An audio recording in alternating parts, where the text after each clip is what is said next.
Why reassurance can make a fearful avoidant shut down.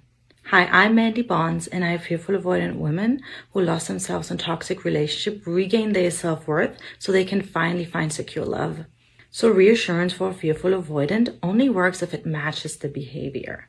For them, congruency is so important. Words must match actions. And words by itself don't mean much for a fearful avoidant. They really have a hard time receiving compliments or reassurance, or when someone tells them, oh, you did a really good job at this presentation, or, oh, your food is so delicious. For them, they usually brush it off and they might not say it out loud, but they think, oh, they just say it because they want to be nice, or they don't really mean that.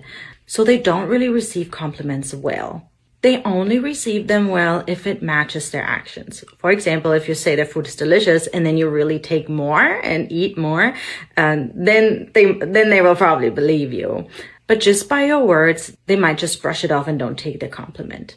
And that's because they have this big trust core wound. They constantly think they can't trust what people say, what people do. They're constantly suspicious whenever they see the slightest change in behavior because they're so hypervigilant.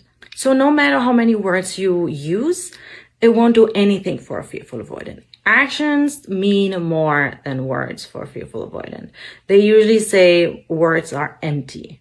And having a problem receiving reassurance or compliments really means that they have a hole in their bucket. So what they really need to do and really need to learn is to meet their own needs. They need to talk to themselves in a positive way. They need to give themselves reassurance, or they need to compliment themselves way in order to stitch up that hole so the bucket can fill up and actually receive needs from others or receive compliments from others.